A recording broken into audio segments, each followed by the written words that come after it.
só trabalho com bebês e esse programa é o Maternidade em Foco, feito especialmente para você, mamãe, gestante, para poder trazer todas as informações de qualidade e precisas, feita com todo carinho da tia Ana e da TV em Foco.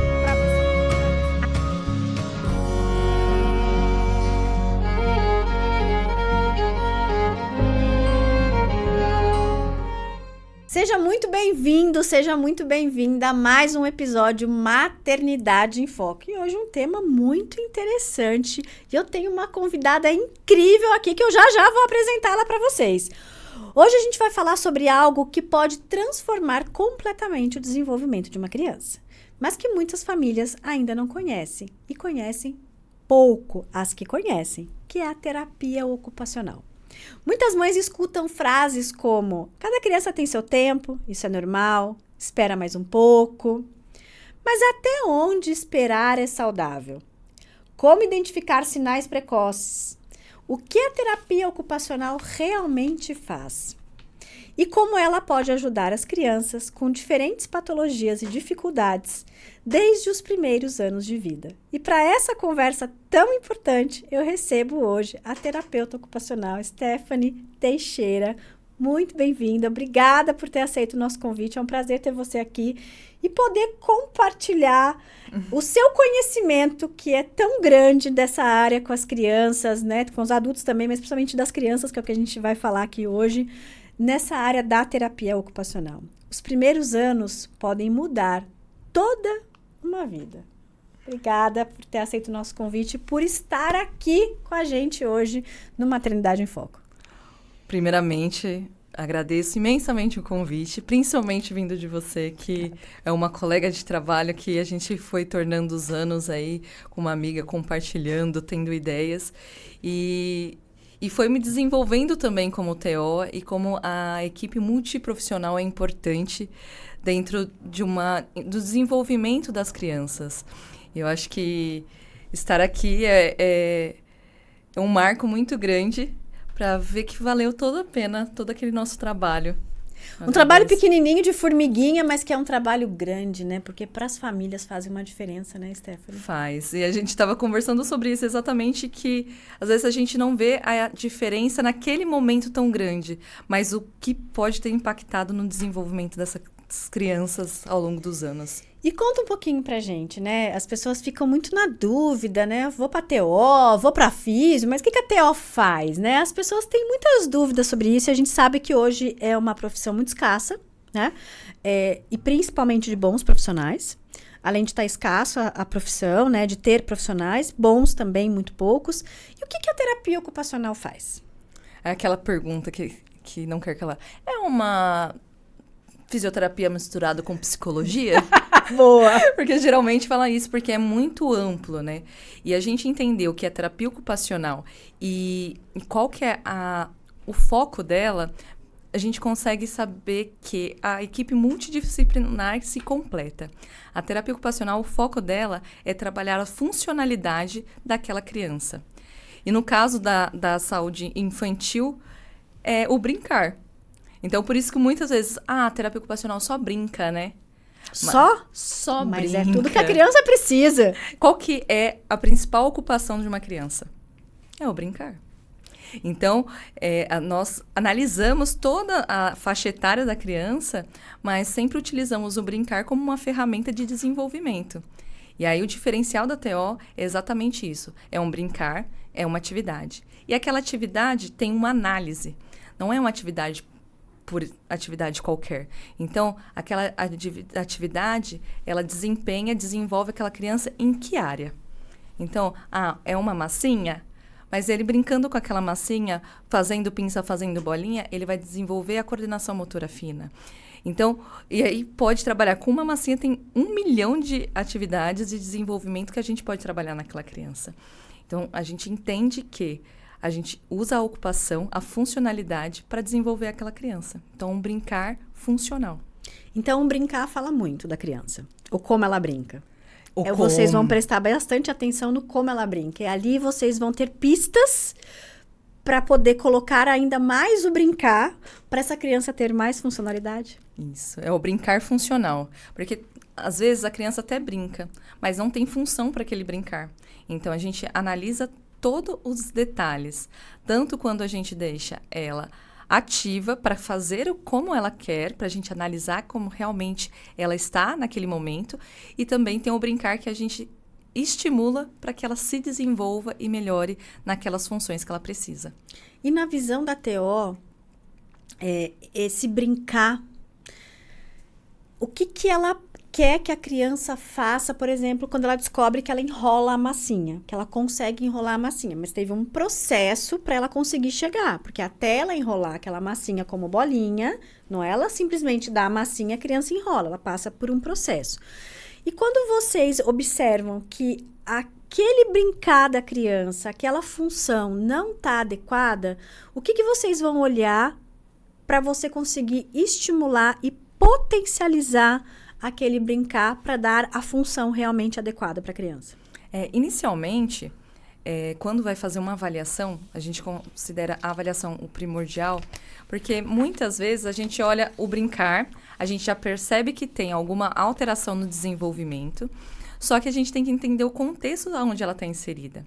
Ela tem alguma questão que faz esse atraso de desenvolvimento que é patológico, ou talvez onde ela está inserida não é estimulado o suficiente para que ela consiga exercer aquela função.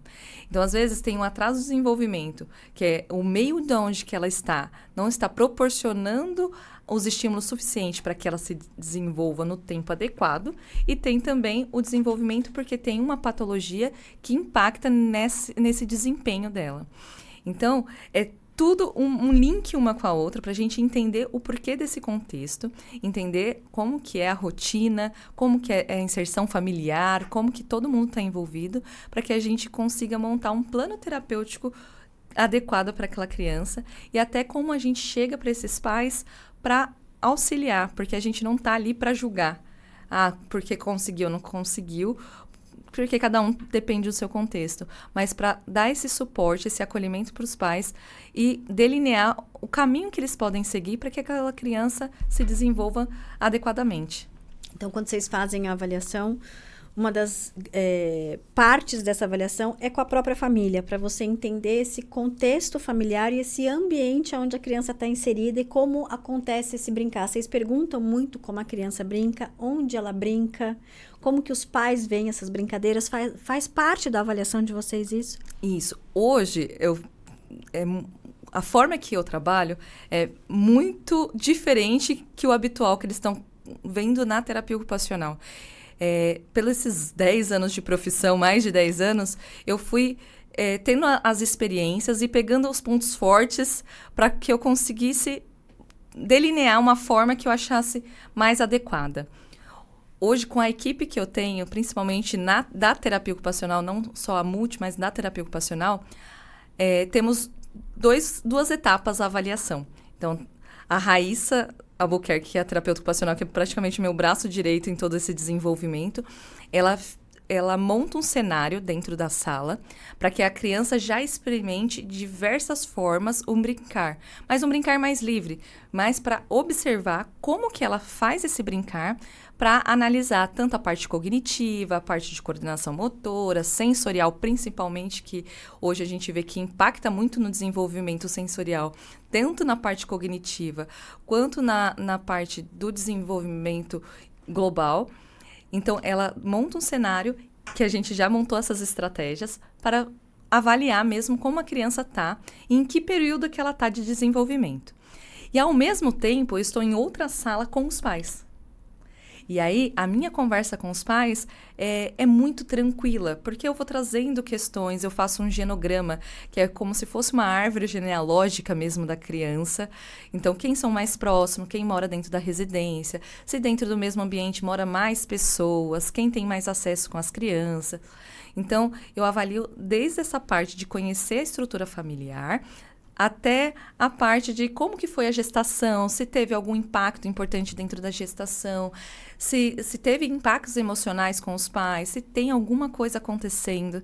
Então, eu vou entender o contexto todo e qual que é o olhar da mãe dentro desse desenvolvimento da criança. Então, as mesmas perguntas que a terapeuta ocupacional ela vai analisar durante o atendimento, eu faço as mesmas perguntas para os pais. Porque eu quero ver como que os pais enxergam aquela criança e como que a terapeuta ocupacional, a profissional especialista nisso, avalia aquela criança dentro daquele contexto. E aí, depois toda essa análise, todas as análises de exame para ver se não tem nenhuma questão fisiológica, de vitamina, de alimentação, ocorrendo no mesmo tempo, aí que eu uni todas as informações, sentar e falar assim, agora a gente vai analisar quem é essa criança para fazer um portfólio, para linkar os dados para mostrar para os pais o que realmente está acontecendo e qual seria o nosso plano terapêutico de curto, médio e longo prazo. E a participação dos pais, depois que vocês fazem isso, ela é extremamente importante, né? Porque por mais que vocês executem durante as terapias, os pais precisam dar continuidade em casa. Sim, e aí eu tenho uma estratégia também com os pais. Depois que monta esse plano, eles têm eu analiso como que eles têm a rotina deles, que a gente sabe que nós mesmos, nossa rotina já nos engole normalmente. Então, eu entendo que os pais também, eles têm essa rotina, às vezes por precisão, para conseguir proporcionar as coisas para as crianças. Então, tento entender como que é essa rotina. E aí, dentro dessa rotina deles, imagina, a terapeuta ocupacional é da criança, eu entendo a rotina dos pais para conseguir administrar essa rotina para inserir as atividades que precisam ser estimuladas na criança. Até porque se você não tiver essa sensibilidade, né, o nosso trabalho não vai ter resposta. Quer dizer, não que vai ter resposta, ela vai ser mais lenta. Sim. Porque quando você entende aquele ambiente, você entende os pais se sentem inseridos na terapia, não se sentem pressionados ou, tipo, a culpa é sua se não der certo, mas eles vão se sentir inseridos para poder fazer o que hoje eles estão orientados. E aí, quando essa questão toda é analisada, quando a gente chega para os pais, eles vêm de outra forma os profissionais. Eles estão inseridos, porque cada etapa que é realizada com a criança é discutida com os pais as possibilidades de ser realizadas.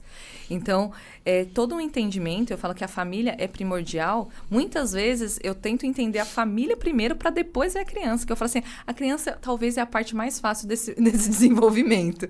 Que a gente já tem as estratégias, os estudos científicos que dá todo esse aporte para nós. E aí, quando tem os pais, eles já estão tão exaustos com a rotina de julgamento, porque na maternidade, principalmente, não precisa ninguém julgar a gente, porque a gente já se julga normalmente. E aí, a sociedade também não dá esse aporte para a família, principalmente para a mãe. Porque a mãe, às vezes, se desdobra, tá carregando 5 pratos ali, tentando dar conta de tudo, já se culpando para a criança, às vezes, não tá se desenvolvendo, talvez foi por culpa minha. Então, quando a gente faz esse acolhimento, dá esse aporte para os pais, olha, estamos aqui para andar junto, a gente vai andar dessa forma. Caso a gente vê que não está se desenvolvendo, a gente monta outra estratégia. A gente tem 1001 possibilidades e cada criança se desenvolve de um jeito. Então, a gente vai pegar os pontos fortes que essa criança tem e trabalhar os pontos fracos.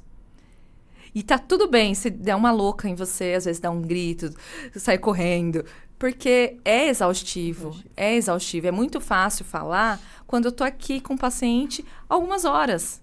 Né? É muito fácil eu conseguir dar conta naquele momento porque eu estou só por conta daquela criança, do que você está dando conta daquela criança dentro de um contexto de casa que tem para limpar, comida para fazer, cuidado com as crianças, e aí toda essa cobrança ainda da área profissional, né, de desenvolvimento multiprofissional da área da saúde e escolar, porque ainda tem essa vertente. Então, muitas vezes, eu tento analisar, quando eu vejo que a rotina dos pais estão muito massacrantes, eu falo assim, olha, eu posso entrar em contato com a escola, que talvez, eles estando nesse período escolar, eu consiga orientar a escola, tentar dar uns toques na escola, algumas estratégias de adaptação de atividades que já existem lá, que estimule já o que a gente precisa. Que aí diminui um pouquinho a carga de ter que fazer isso tantas vezes. E aí, conforme for dando na rotina de vocês vão inserindo. E a terapia ocupacional é muito legal nisso, porque a gente já trabalha com a atividade de vida diária. É o nosso forte. A gente quer uma criança com autonomia, independência e funcional. Então, ao invés de fazer uma massinha, olha, hoje a gente vai fazer pão, porque a gente já faz e já come. Então, a criança já tem aquela expectativa que a massinha está ali para brincar e não tem depois uma funcionalidade. E a massa de pão já trabalha com questão sensorial, a rotina da família e ainda tem a funcionalidade ainda depois da alimentação. Então, assim, a gente consegue trazer aquilo que às vezes a gente trabalha dentro do consultório, é uma vivência para que eles consigam expandir isso para a vida deles, com as atividades de vidas reais. Que essa é a nossa intenção, que eles tenham mais autonomia e independência.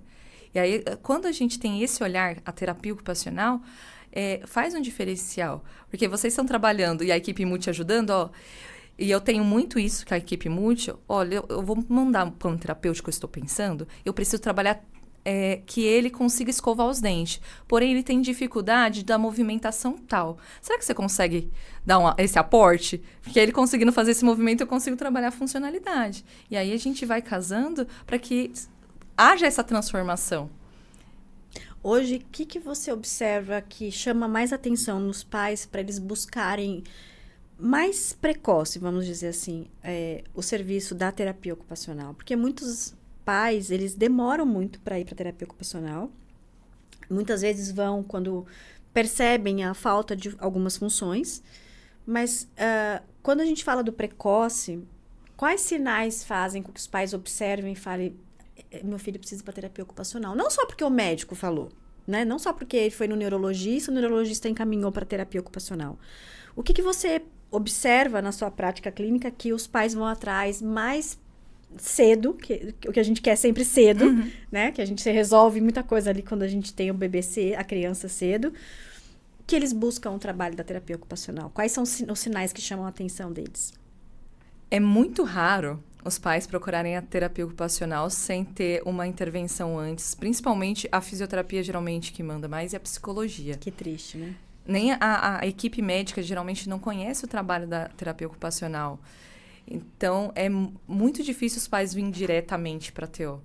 Por falta de conhecimento, eu falo global. Não é só de questões familiares, mas os profissionais mesmo, eu acho que também pelo déficit de profissionais de terapia ocupacional e que estejam bem claros o que é terapia ocupacional, porque às vezes, olha, a terapia ocupacional trabalha apenas com, hoje em dia está em forte, do transtorno do espectro autista. Mas assim, nós trabalhamos com muitas outras coisas.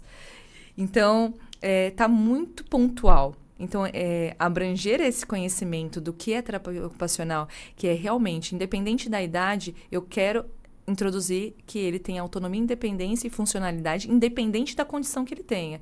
Então, ele tem uma deficiência X, eu não vou olhar para a deficiência. Eu vou olhar, olha, ele está com dificuldade de fazer tal atividade e como que eu posso auxiliar ele para que ele consiga fazer essa atividade, para que ele participe socialmente. Então, é um olhar muito mais amplo. Então, essa falta de conhecimento geral sobre a terapia ocupacional atrasa bastante a chegada até nós. Já na primeira infância, geralmente chega um pouquinho mais rápido, porque os marcos de desenvolvimento são mais pontuais, né? Olha, mais ou menos com 6 anos tem que sentar. Com 6 meses tem que sentar. Com 3 meses tem que ter um controle cervical. Com 1 ano tem que andar. Então, quando uns marcos muito pontuais. Então, quando tem esses marcos pontuais e tem um atraso, eles conseguem visualizar melhor e procurar ajuda precocemente. Mas depois de um ano e meio, 2, é muito raro. Quando tem um atraso de fala, que eles percebem um pouquinho mais. Mas, assim, é muito raro vir os pais diretamente para a terapia ocupacional. Vem normalmente da psicóloga ou da físio, né? Então, a gente precisa falar um pouquinho mais, né? E aí, falando um pouco mais do trabalho da TO, que você citou bem, né? A terapia ocupacional. Hoje se fala muito da TO por conta do transtorno do espectro autista, mas a gente sabe que, além do transtorno, né, do método ABA, que a TO está muito inserida, que o trabalho é extremamente importante com essas crianças, esse acompanhamento, a gente tem a parte da integração sensorial, que, infelizmente, vocês não deixam os físios fazerem. Mas, assim, é uma parte incrível da integração sensorial. Muitos pais não sabem o que é isso, não têm esse conhecimento. O que é essa integração? Como que é esse brincar da integração sensorial? O quanto sensorial é importante, o quanto sensorial vem antes do motor, né? Lá atrás, nos pequenininhos, o quanto sensorial vem antes. E o quanto essas crianças, muitas vezes, têm déficit desses transtornos sensoriais. Eles precisam fazer esse tipo de terapia. E não só essa terapia de transtorno sensorial. A gente tem atividade de vida diária que, isso a gente fala de crianças maiores ou até adultos que perdem alguma função e, por exemplo, eles precisam reaprender a escovar o cabelo, a escovar o dente, a criança aprender a ir ao banheiro, como que ela faz para ela poder ir ao banheiro. Então, atividade de vida diária, mas que com a criança, quando a gente fala, ela vai aprender a escovar o dente e aprender a escovar o cabelo ou ir ao banheiro brincando, né? Você levando a criança para a brincadeira, mas e junto com isso a gente tem muitas crianças também do transtorno do espectro autista que precisam da integração sensorial, de tantas outras formas, não só da atividade de vida diária, mas do todo da TO, né? Então, quando a gente fala da terapia ocupacional, a gente fala da intervenção precoce, porque a TO também faz a intervenção precoce, a gente fala dessa função, fala muito de mão, né, de como se trabalha a mão, como essa criança usa, porque quando a gente brinca, a gente não usa só o corpo, né? A gente usa muito das mãos. Então, fala um pouquinho, assim, de todas as áreas aí que a TO passa para os pais poderem conhecer um pouco mais. A terapia ocupacional é bem ampla em muitas áreas, desde a saúde mental, que a terapia ocupacional está inserida, que muita gente não conhece, mas os primórdios da terapia ocupacional, principalmente no Brasil, foi na saúde mental. E, além disso, a gente tem diversas áreas. Vamos para a integração sensorial, que também está muito forte, principalmente no transtorno do espectro autista, mas a gente sabe que não é isso. Na verdade, é um transtorno do processamento sensorial. Ele é um adendo que muitos autistas têm. Mas tem crianças que têm um transtorno do processamento sensorial que não tem nenhuma relação com o espectro autista. Só que, para entender isso, principalmente na terapia ocupacional, a gente tem que entender como que o cérebro funciona. Porque não tem nenhuma alteração cerebral para que a questão sensorial apareça. Alteração anatômica, né? Mas de funcionamento. Então, como que aquele corpo recebe aquele estímulo sensorial específico e como que ele reage? Vou dar um exemplo. Um exemplo meu ainda. Eu tenho muito problema com luz branca estourada. Eu fico incomodada, desconfortável. Não é uma luz que me deixa confortável. Só que eu consigo lidar com isso. Então, eu vou vir aqui no podcast, provavelmente vai ter uma iluminação mais forte. Então, a gente já entende e o corpo se adapta. Uma pessoa que tem um transtorno de processamento sensorial e ela tem essa questão, ela não vai conseguir. Ela vai ficar extremamente ansiosa, vai entrar em crise de ansiedade, vai ter alteração comportamental. Então, ela não consegue lidar. Então, a diferença de uma pessoa típica e uma atípica no questão de processamento sensorial é essa. Tem coisas que te deixam desconfortáveis, mas seu corpo vai adaptando e você consiga lidar com aquele estímulo. E a pessoa que tem uma questão do transtorno de processamento sensorial já não vai conseguir. Por mais que ela tente achar algumas estratégias para lidar com aquela situação, vai ser extremamente desconfortável de causar danos depois. Então, uma crise de ansiedade, não conseguir lidar com aquela situação e ter que ter um tempo sozinho para se autorregular.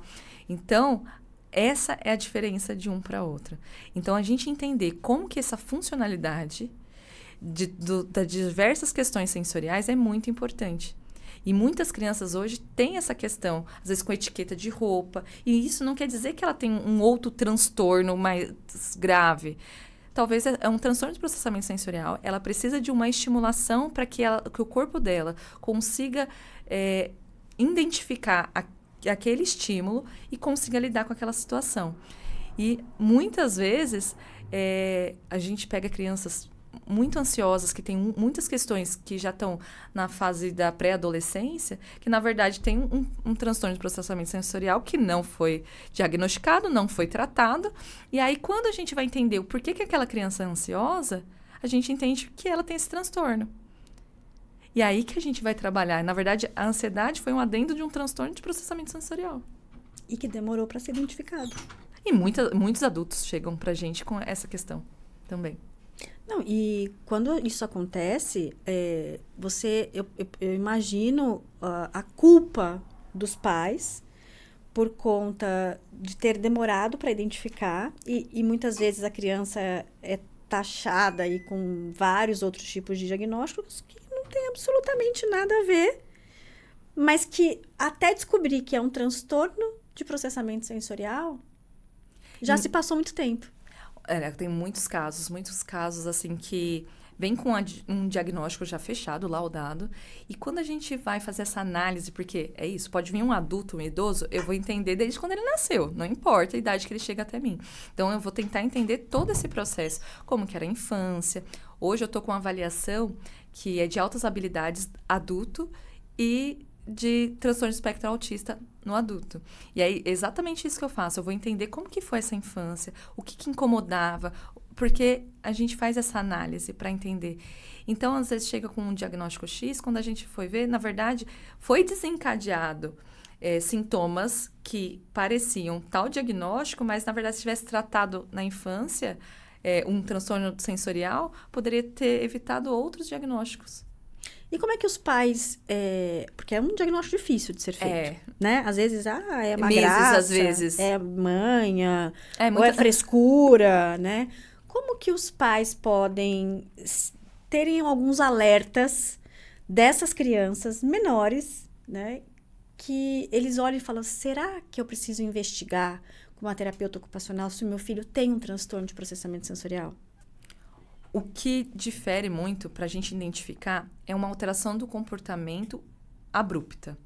Que uma coisa que tem muito na infância é a questão da seletividade alimentar. Que as texturas que ele come não consegue. Tem criança que tem ânsia de vômito, tem umas questões muito importantes.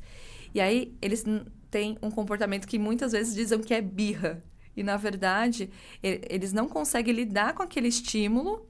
E aí, eles têm essa alteração de comportamento, de ficar mais irritado, de ficar mais nervoso, de tentar enfrentar para escapar daquela situação que quem gerou ela, na verdade, foi o transtorno do processamento sensorial. E aí, quando vai chegando na vida adulta que não tem esse diagnóstico, a pessoa mesmo montou estratégias para lidar com aquela situação por ela mesma. Mas aquilo causou muita angústia, muitas vezes depressão, muitas vezes ansiedade, que, na verdade, não tem nada a ver com o diagnóstico principal. E é difícil de fazer esse diagnóstico, hein? Porque se mistura com muitos outros diagnósticos, né? Por isso que a gente tem que realmente avaliar, tratar. E quando a gente trata qualquer, né, atraso, transtorno, enfim, alguma suspeita, algum sinal de alerta nessas crianças muito precoce, a gente sabe o quanto a gente vai beneficiar essa criança que amanhã é um adulto e você vai evitar muitos prejuízos lá na frente. Então, uma crise de ansiedade, uma criança ou depois um adulto que tem aversões a várias coisas. Social. A pessoa que prefere ficar sozinha porque ela já passou por várias dificuldades na questão sensorial. Então, ela evita entrar naqueles estímulos, naqueles lugares, entrar naquelas situações para uma fuga, para dar um respiro para o corpo. E assim, a criança, a gente percebe muito isso no bebê, né? O bebê tem coisas que ele não gosta. E aí eu falo para os pais, não adianta a gente querer forçar. A gente tem que ir devagar e buscando caminhos, alternativas, para que a gente possa introduzir a criança na areia, colocar essa criança para sentir o estímulo da terra, da grama, né? Num ambiente um pouquinho mais gelado, como, por exemplo, um chão mais frio. E aí eles falam, ele não gosta. Aí eu falo, tá, mas se ele não gosta, deveria chamar a sua atenção.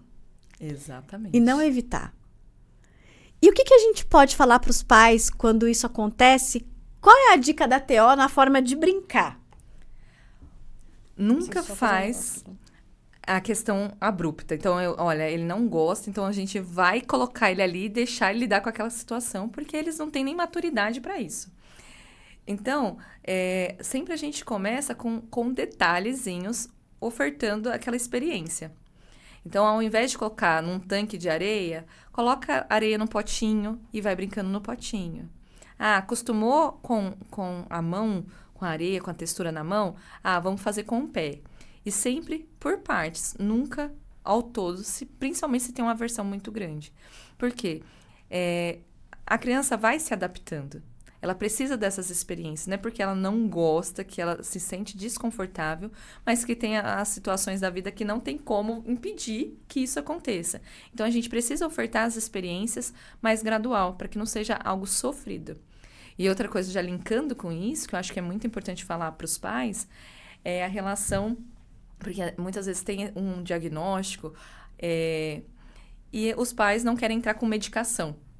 Eu falo muitas vezes para os pais, a medicação é uma das alternativas além da estimulação. A gente vai analisar.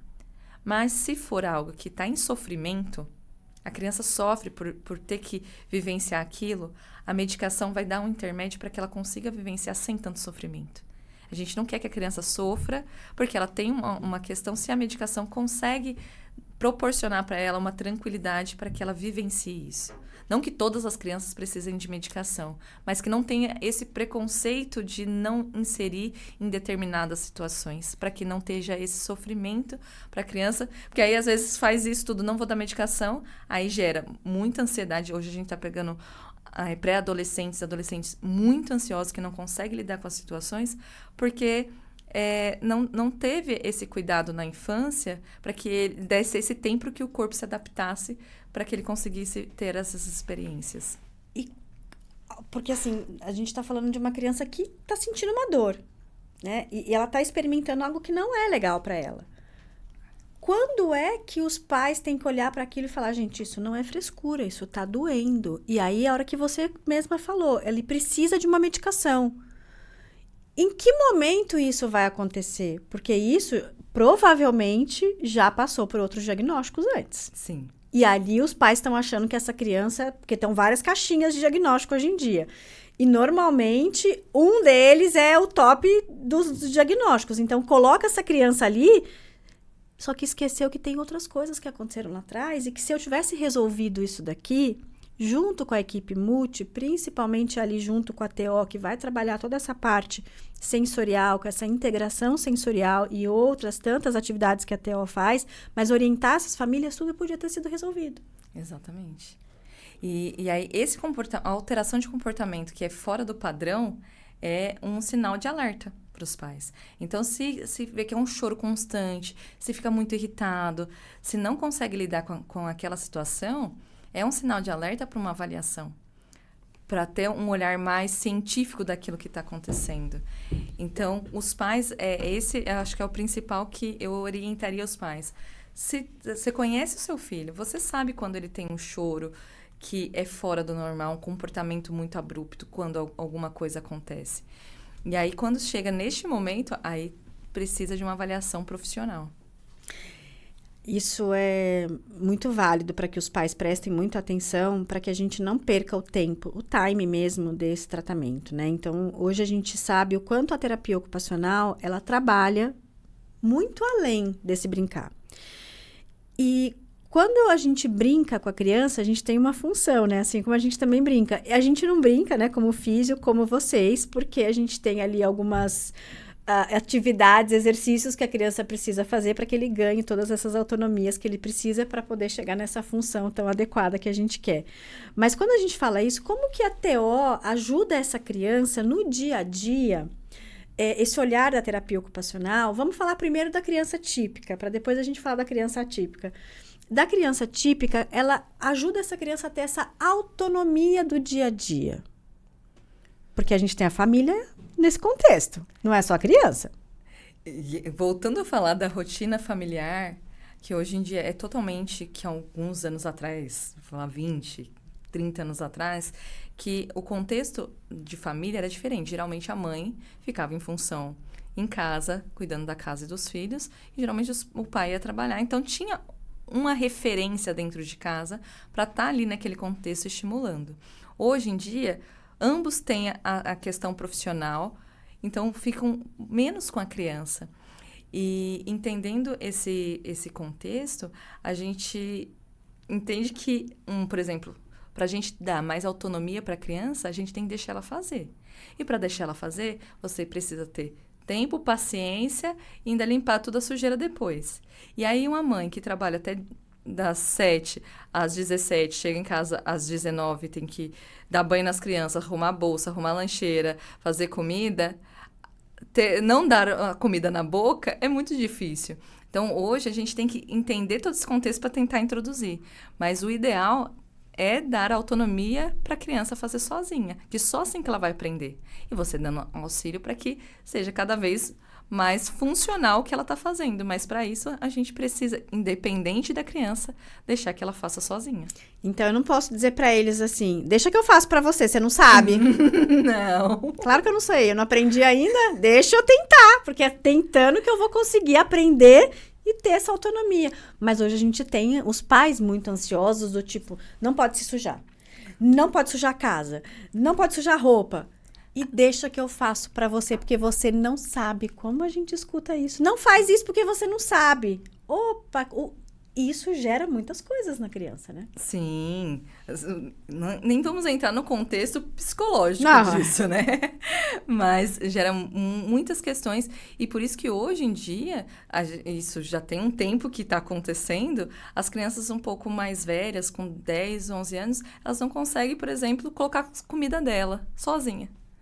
Pegar na panela e colocar... São coisas simples, colocar roupa, escolher. Olha, aqui tá o guarda-roupa, hoje é dia de escola, então vai colocar o uniforme.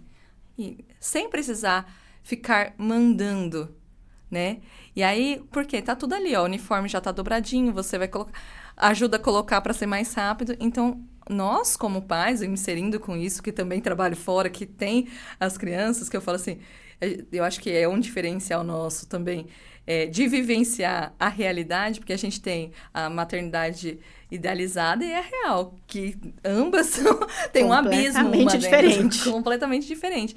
Então, assim, muitas vezes, para ser mais prático, a gente pega e faz. Mas isso causa umas crianças totalmente disfuncionais. E aí é uma coisa que quanto mais a gente... E aí, qual que é o problema? Tá na primeira infância...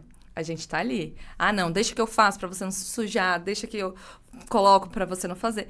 E aí, quando chega numa fase que é para as crianças estar fazendo sozinha, aí a gente cobra. Você não consegue fazer, você já tem idade pra isso.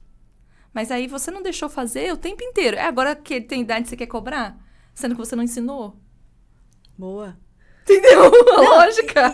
E o que a gente vê, até porque eu também vou me identificar com isso. Não, a gente tá falando de nós mesma. Não se sinta julgado que a gente tá junto. Algumas vezes eu também já fiz isso. Mas quando a gente para pra pensar, é isso mesmo, né? Fala, mas você não me deixou fazer? Como é que agora você tá dizendo pra mim que eu já tenho idade pra fazer? É meio esquisito, não, eu né? falo que a maternidade é contraditória. A gente... E aí eu falo que é pior que a gente é profissional. Aí fala assim, a gente faz uma algazarra e dentro de casa fala assim, se eu fosse a terapeuta dele, eu estaria orientando diferente. Aí nisso eu já surtei. Meu filho fala assim, você é tão legal com seus pacientes e comigo você se casca. E é verdade. Que eu sou a mãe, né? Sou a mãe, não tenho nada de terapeuta aqui. Eu tenho que te educar. Exatamente. Né? E a gente sabe que, eu falo assim, ter filhos é tranquilo. Agora, educá-los... Difícil. Para ser um ser humano decente, que a complexidade tá aí. E aí, quando você tem algumas... limitações, por exemplo, meu filho tem questão, os 2 filhos têm questão cardíaca e renal. Então, eles têm uma alimentação extremamente restrita, com 0 sódio, 0 sal e 0 açúcar. Então, já foge do contexto da sociedade. E, além disso, o meu mais velho tem um TDAH, assim, muito importante. Muito. E aí, eu vejo quando eu tô em crise de ansiedade, desorganiza total a casa. É isso mesmo. A casa. E por conta da questão cardíaca, aí não pode tomar medicação, aí fica naquele impasse, né? Só que eu vejo o quanto que ele sofre para fazer uma lição de casa. Ele prefere morrer do que fazer uma lição de casa. Essa opção ele prefere. Então, assim, você vê que o sofrimento é grande, só que muitas vezes eu tô sobrecarregada com a rotina, aí eu me identificando como mãe para as mães ficar tranquilas, que nós também entendemos essa parte. Exatamente. Que a gente tá sobrecarregada com a rotina, com as demandas que tem na vida, e aí tem uma criança ali que precisa que você sente e fica, 2 horas para fazer 2 contas. E você não pode fazer pra ele. Você não pode falar assim, opa, você é de 27,49 aqui, ó. Coloca aqui rapidinho. E até se você der resposta, eles não conseguem colocar. Depende de como que tá a situação. Então, a gente vê que a maternidade, ela exige que a gente tenha esse tempo e nem sempre a gente tem todo esse gás para ofertar. Só que é um trabalho constante, é que a gente, como mães e os pais, tem que fazer. Mas tá tudo bem quando surta. E é a nossa lição de casa como pais, né? Nossa e aí, lição de quando casa. você fala da disfunção, né? Que você comentou algumas coisas, a gente sabe que lá na frente, que é o que você já citou, vão ter muitas questões aí que a gente vai descobrir nas crianças. Mas muitas coisas, eu tenho, às vezes, um olhar um pouco diferente em relação a isso. Eu vejo que muitas famílias ou mães, né? Porque tudo a culpa é da mãe, né? Se não for, a gente também se sente culpada e tá tudo bem, né? A gente tem que trabalhar isso, gente. Não dá pra ficar só sentindo culpada. As mães têm algumas aversões, como não gosto que se suje, não gosto que vá no chão. Por isso que elas odeiam TO. Não gosto que fique no chão gelado. Não gosto que passe comida. Não gosto de dar comida na mão porque ela se suja. Você acredita, ou esse ambiente que uma criança que teoricamente não teria nada, mas no ambiente que ela está inserida, os pais não permitem essas questões, não pode se sujar, não pode ficar com o nariz sujo, crianças correm nariz, nesse tempo, crianças escorrendo nariz, até a gente tá, imagina a criança. E aí a gente fala, meu filho não vai escorrer nariz, meu filho não vai ficar sujo, vai estar sempre aquela criança impecável, parece um bonequinho sempre impecável. Você acha que isso também causa algumas disfunções nessa criança? Não, tem um atraso de desenvolvimento gigantesco. Gigantesco. Muitas coisas. Hoje tem duas coisas. Essa questão na infância, que geralmente os pais... nessa primeira infância aí que fica assim, não anda descalço. Se for lá em casa, esses pais surtam. Na minha casa, meus filhos sobem no teto, anda só descalço. Pode estar o frio que for, tá com o pé no chão. Geralmente tá sujo, tá todo riscado. Eu vou dar banho, eu não consigo nem esfregar aquela criança. Então, assim, é totalmente... E fala que a mãe é desleixada. Vai arriscado pra escola no outro dia e fala, você não tomou banho, criatura? Assim, esfreguei, mas não saiu. Tá ótimo. Tudo bem, às vezes a gente dá um banho de lencinho quando tá muito sujo e dormiu. Faz parte. Então, eu sou aquela mãe bem raiz. E meu marido também é extremamente raiz. Então, eles andam de quadriciclo. Meu pequenininho, de 9 anos, ele pilota quadriciclo. Que gracinha. E assim, ele faz... E aí vem essa parte dos transtornos, porque ele tem uma dificuldade gigantesca no pedagógico. Mas se colocar qualquer outra coisa de criatividade e de habilidades proprioceptivas, querido, ele vai te desenrolar total. E também na lábia também desenrola. E aí, esses pontos fortes que a gente tem que trabalhar nos pontos fracos. E aí, deixar eles vivenciarem faz muita diferença. E tem um atraso de desenvolvimento real. Muitas crianças, eu estou falando muitas, porque só na cidade onde eu moro, eu trabalhava num contexto que tinha 170 autistas. Uma cidade que não tem tantos habitantes para isso. E aí, chegavam para mim com um diagnóstico fechado. Eu ia avaliar o contexto e falei assim, gente, essa criança não vive. É muito regrado tudo, é tudo muito limitado, começou a babar aqui, já limpa. Então, isso causa um atraso de desenvolvimento gigantesco. As crianças precisam ter experiências e viver. Deixar elas fazerem. Ficou um pouquinho maiorzinha, vai comprar pão, ó, o dinheiro tá aqui, você vai lá e vai pedir. Tanto na questão social, as crianças não conseguem nem ter um olhar. Aí você fala assim, aí quando não tem contato visual, não, isso aí tem uma possibilidade de outro. Mas assim, não ensinou a criança, olha, quando você vai conversar, olha no olho, pede. Olha, eu quero 3 pães. Vai, por mais que ele não sabe fazer a continha, você dá o dinheirinho ali, ele vai...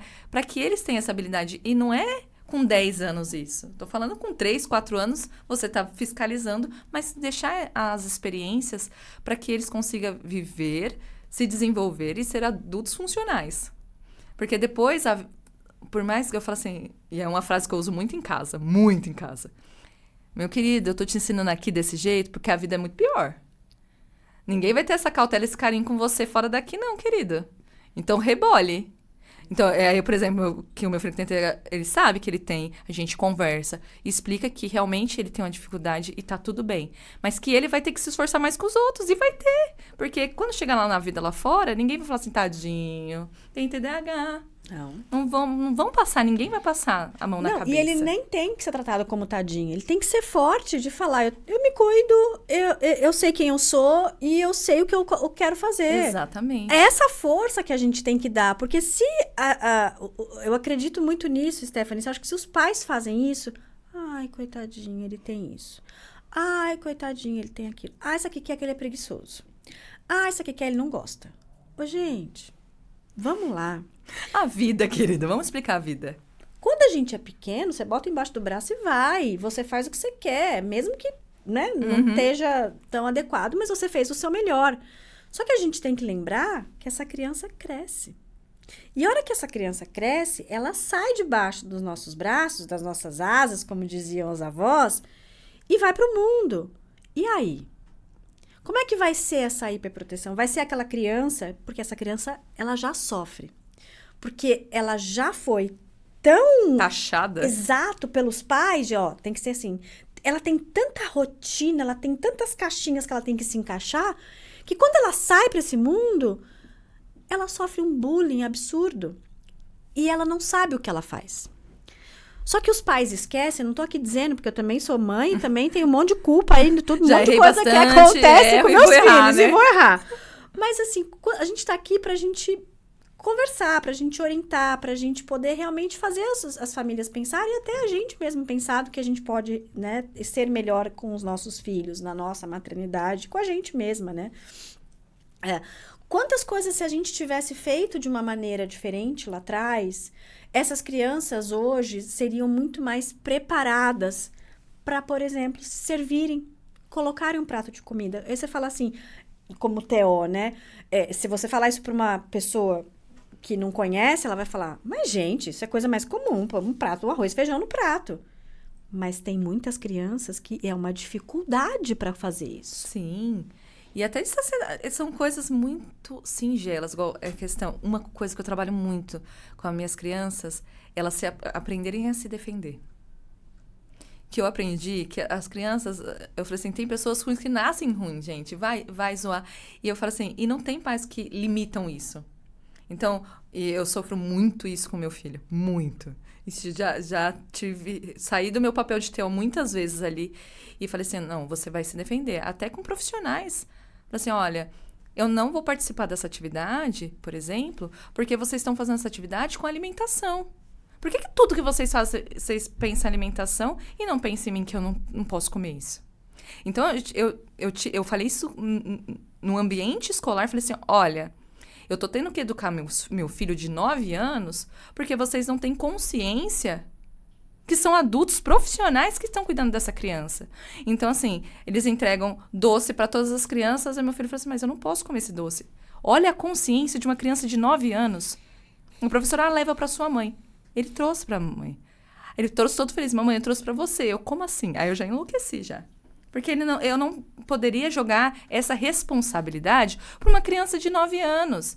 Então, quando eu pego várias crianças atípicas, eu falo assim, gente, uma das minhas principais funções como TO é ensinar eles se defenderem, se comunicar de alguma forma, para que eles consigam viver nessa sociedade que a gente está em caos.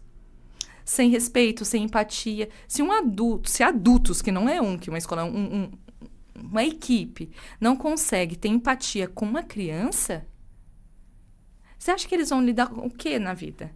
Então, muitas vezes eu tenho que conscientizar, e ele explica, fala assim, olha, eu tenho um problema no rim, por isso que eu não posso comer. Se eu comer, eu fico com cálculo renal, eu fico com muita dor, não vou comer. E é o que você disse, né? São adultos que não têm, eu diria até informação, né? Concreta e não foram orientados adequadamente. E muitas vezes fazem isso, nem é por mal, mas assim, uma orientação que você acaba jogando uma responsabilidade em cima de uma criança, até sem perceber, mas que aquela criança, ela se machuca. Porque você entregar um doce que tem uma criança que não pode comer, então nenhum deles deveriam ter. Isso deveria ser o olhar. Mas, infelizmente, a gente vive numa sociedade... não pode, problema seu. Lide com eu isso. Posso. Se ele não pode, eu não tenho essa empatia. E isso precisa mudar. Porque você, como TO, você enxerga isso, mas assim, como mãe, isso dói. Não, como mãe eu já fico transtornada realmente. Né? Isso dói. E quantas mães vivenciam isso com o seu filho, seja ele no espectro autista, no transtorno, né, de déficit sensorial, ou qualquer outro diagnóstico que essas crianças têm. Quantas não vivenciam isso? E as pessoas não têm empatia. Eu falo que, assim, nem é questão de conhecimento. Por quê? Todas as escolas que ele passou, que ele já passou em várias, um exemplo. Eu tenho o mesmo portfólio que eu faço para os meus pacientes de orientação detalhada do que não pode, do que pode, do que facilitaria a vida deles. Eu me coloco à disposição. Olha, eu venho aqui para explicar. Eu dou palestra para vocês com certificado sobre como que é introduzir uma criança com alimentação especial restrita. A gente monta um plano educacional, vocês mandam o plano para mim, a gente adapta para que a gente não precise chegar nessa opção de ter esses alimentos, ou de vivenciar. Chegou aniversário de amiguinha dele na sala, que a melhor atitude da escola foi tirar ele dentro da sala de aula, na hora do parabéns. Então, são dores que... Você fala assim, você não tinha uma opção melhor? Eu tô aqui todo dia na escola. Você tá excluindo aquela criança porque ele não pode comer o doce. Uma segregação eles fazem. Adulto fazendo isso. Como que aquela... A gente já pensou como uma criança se sente? Porque assim, se eu tô aqui, no meio de várias pessoas, e aí alguém vem e fala assim, olha, todos vocês ficam e você sai, como que você ia se sentir? Só que você é o adulto. Como é que essa criança se sente? E eu falo que eles têm muita sorte de ser o meu mais velho. Que ele é extremamente consciente com a relação dele. E, assim, ele leva com menos dor. Assim, você vê que, assim, ele fica triste com a situação, mas eu fico transtornada. Ele fala assim, calma, mamãe. Calma, mamãe. Eu já parei o carro no meio da rua e voltei pra escola. Eu falei assim, mano, como que vocês fazem um negócio desse com a criança? Eu faria a mesma coisa. Meu marido falou que ia fazer coisas piores ainda. Eu falei assim, não dá, não aceito mais. Não, é inaceitável. Com tanta informação hoje em dia... Não, e eu tô ali. Eu diminuí minha carga. Hoje eu não trabalho como eu trabalhei um dia, que você sabe, que eu trabalhava com uma rotina muito mais frenética para conseguir dar esse suporte. Tanto educacional. Eu peguei e conversei com eles. Falei assim, olha, eles têm extremamente dificuldade em relação a escrever mais rápido para conseguir acompanhar as 355 apostilas, né? Porque eles não fazem uma apostila e faz bem feito o ano inteiro. Eles colocam 8 apostilas no ano. Aí, para uma criança típica, até acompanha. Mas para ele, é muito difícil acompanhar. Aí eu falei assim, olha, vamos modificar essa prova? Ao invés de vocês fazerem prova escrita, faz prova oral com ele, como se fosse uma brincadeira, fazendo as perguntas, ele respondendo, para que ele tenha uma nota mais adequada do que você torturar ele fazendo uma prova, que às vezes ele sabe qual que é a resposta, só que ele não consegue passar. Para vocês, qual que é a diferença? Mas, entendeu? Muitas vezes, e isso eu faço não só com meu filho, com todos os meus pacientes, que já as escolas da região tudo me conhecem. Eu vou e eu falo assim, gente, vocês estão com a faca e o queijo na mão. Eu sei que é difícil a demanda, mas eu tô aqui. Eu auxilio vocês. Então, assim, é só utilizar. Você vai diminuir um sofrimento muito grande. E aí, quando alguém joga uma migalhinha, a gente fala assim, nossa. Porque isso, não só na escola, como qualquer restaurante. A gente vai no restaurante, por exemplo, batata. Eu não peço para que eles façam arroz sem sal, porque eu sei que é uma demanda maior. Mas, por exemplo, uma batata frita, é só não colocar o sal em cima. É difícil uma vez vir certa. É uma coisa simples. É uma coisa muito simples. E que as pessoas não têm empatia. Eu tenho que falar assim, olha, se meu filho comer, ele morre. E a culpa vai ser sua. Então, assim, por favor, dá uma prestadinha de atenção. Porque se eu explicar, olha, por que ele tem uma doença? Não levam a sério. Não, e que bom, numa parte, que o seu filho tem esse apoio de vocês em casa, essa consciência, mas mesmo ele sendo consciente, ele não se sentindo menor por essas condições, porque eles têm os pais, né, você e seu marido, que estão ali dando esse suporte, todo esse respaldo e essa autoconfiança para ele, mas a gente tem que lembrar que ele é uma criança. E que por mais que ele seja, isso dói. E claro que nós, pais, vai doer muito mais. Mas, assim, a gente está falando de algo que uma criança que tem toda uma compreensão e um suporte adequado por trás disso tudo.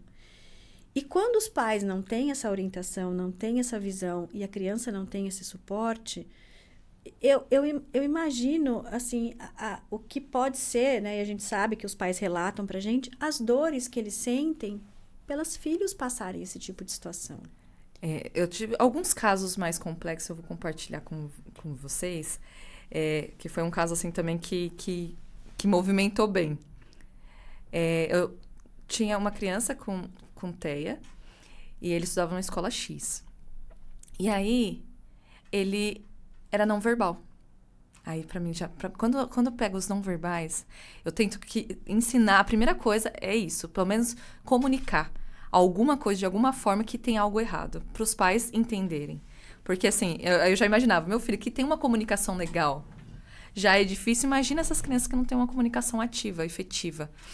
E aí, um dos casos foi que uma outra criança da mesma idade, em volta de 6, 7 anos, ele foi pro banheiro e aí ele colocou a cabeça do meu paciente na privada e deu descarga. E aí ninguém viu. Nenhum adulto viu. Quem viu foi um coleguinha e o coleguinha que contou para a mãe o que tinha acontecido. A mãe chegou desolada. Ela falou assim, eu não sei mais o que fazer, eu vou tirar da escola. Não sei como proteger meu filho dessa sociedade. E aí eu fui na escola, fui na delegacia de ensino, fiz uma movimentação, uma conscientização, um trabalho com a escola para conscientizar as crianças. Só que aí não era só isso, porque assim, eu falo que muita coisa, às vezes a gente tem que conscientizar o pai em casa, olha, tem que falar que tem crianças diferentes e tem que respeitar, né? Que são coisas que são básicas, né? Que a gente não precisava falar. Né, que a gente, na nossa cabeça, pelo menos na minha, eu falo assim, gente, quando eu vejo, por exemplo, os meus filhos desfazendo, não falando nem maltratando, mas assim, desfazendo de alguma forma de qualquer pessoa, eles já sabem. Quando eu olho, eles já mudam o comportamento. Porque eu falo assim, eu não aceito. Você não é melhor que ninguém aqui. Exatamente. Você não é um alecrim dourado. A primeira mesmo. coisa. Então, assim, quando a gente cria nossos filhos para que eles entendam, da mesma forma que eles têm as dificuldades deles, as outras crianças também têm outras dificuldades e a gente precisa respeitar minimamente. Você não precisa amar, abraçar, agarrar, mas o mínimo respeitar. E aí a gente tem que conscientizar uma criança de 7 anos que faz isso, ou com outra criança de 7 anos, eu falo assim, gente, eu não sei nem por onde começar. É muita maldade, né? É muita maldade. Em algum lugar essa criança aprendeu isso. Eu não tenho, assim, na minha cabeça uma outra explicação para isso. Porque como é que você consegue fazer uma criança fazer isso com uma outra criança, né? É muita maldade. Uma criança que nem sabe se defender. E ela nem sabe comunicar o que realmente aconteceu.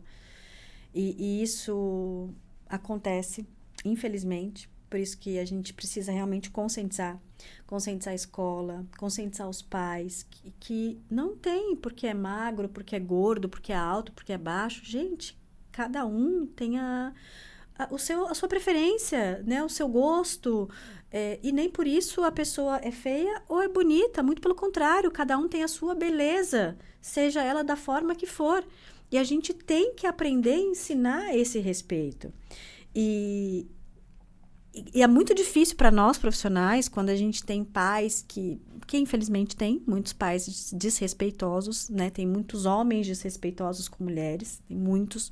E as crianças vivenciam isso, né?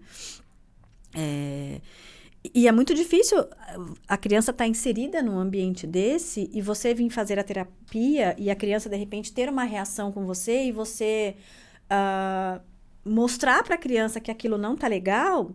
Que não é normal. E que não é certo. Só que na cabeça dele é normal, porque é uma coisa... Ele vê dentro de casa. Um outro episódio aqui, compartilhando mais, do meu filho, ele tinha 4 anos e ele não quis ir mais pra escola, não queria ir pra escola, não queria ir pra escola. E aí já tinha a questão da alimentação, que é desde que ele nasceu. E aí, eu tentando descobrir, e eu falo que é muito importante pros pais, mudou de comportamento, vasculha. Vasculha que alguma coisa aconteceu. E nossos filhos não são alecrim dourados. Então, a primeira coisa que eu pergunto, assim, como que tá o comportamento do teu? Tem alguma coisa? Ele fez alguma coisa contra a criança? Porque eu falo que, às vezes, a criança... O meu filho não é um alecrim dourado. Então, ele pode ter feito um comportamento e a outra criança só se defendeu. E tá tudo bem. E aí, a gente conversa com ambos para que ensine o que é correto. Mas quando tem alguma questão que a criança mudou de comportamento, e isso é não verbal, verbal, se tem alguma questão típica ou atípica, pode vasculhar que alguma coisa tem de errado. E aí eu vasculhei, não estava entendendo, fui na escola conversar, estava tudo bem. Passou. Aí ele falou assim, mãe, as crianças não chegam perto de mim porque um amiguinho falou que eu tenho cor de cocô e ninguém pode colocar a mão em mim. 4 anos. Aí eu chego na escola, a escola estava sabendo, porém já tinha comunicado, já sabia, já comunicou aos outros pais. Eu falei assim, você não achou que era importante falar comigo também? Agora pensa eu ouvir isso do meu filho. Aí no outro dia, ele falou assim, mamãe, você não sabe o que aconteceu. Todo feliz. Eu, o quê, filho? A professora deixou eu comer junto com os outros amiguinhos. Eu não entendi, filho. Calma aí. Como assim? Porque ela me colocava sozinho pra me comer numa mesa sozinho e todos os meus amiguinhos na outra mesa. Aí, quando a questão do bullying era de uma criança com a outra, a gente fala assim, essa criança é uma criança, por mais que esteja errado, mas assim, ela vivenciou alguma coisa pra soltar uma dessa. Aí, quando você vê que a segregação, que eu falo que é diferente da exclusão. A segregação é quando você insere a criança dentro daquele contexto, porém, você não insere dentro do ambiente. Então, por exemplo, a criança vai na escola. Então a criança está incluída ali naquela escola. Porém, dentro da escola, eles se excluem.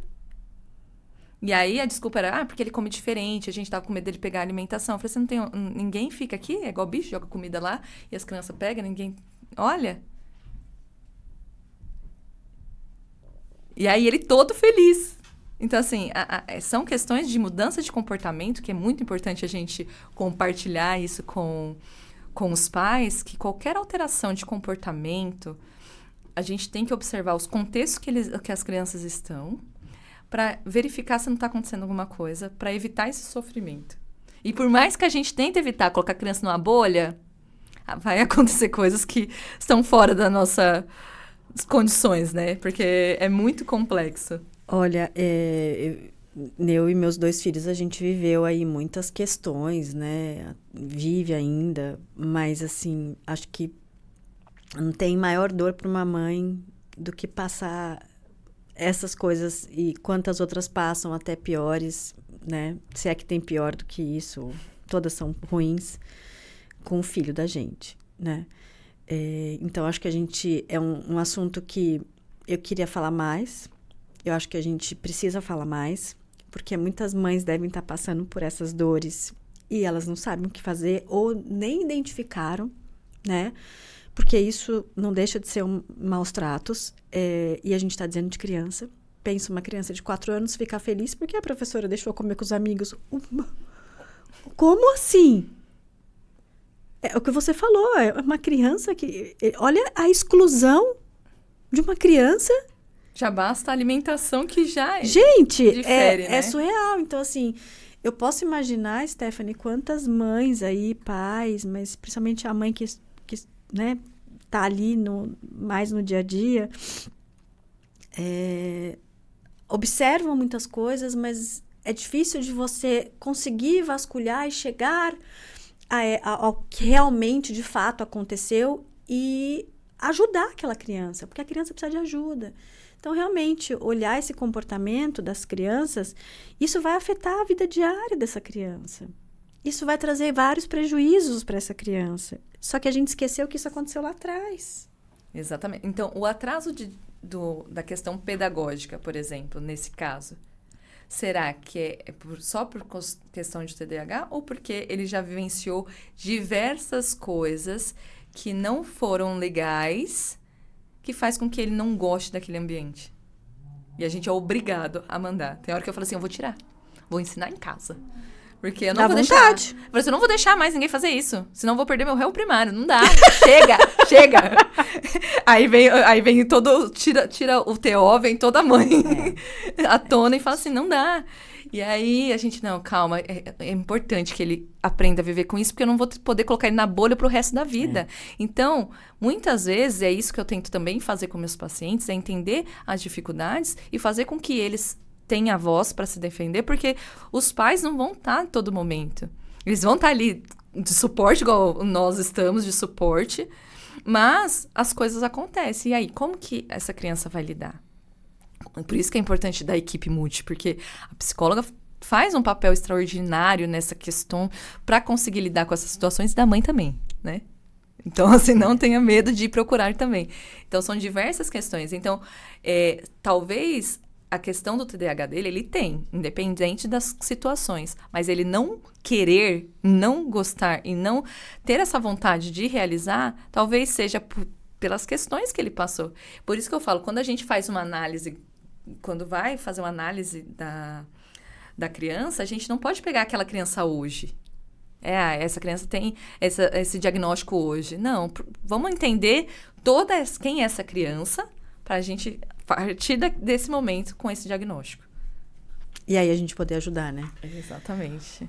Stephanie, eu falaria mais tanta coisa. Tem tantas perguntas aqui que eu não foi nem uma metade, porque a gente foi falando de outras coisas e tinha muita coisa para te perguntar aqui, porque é muito legal a gente poder falar com a TO, a gente poder aprender com a TO, porque é um outro olhar, né?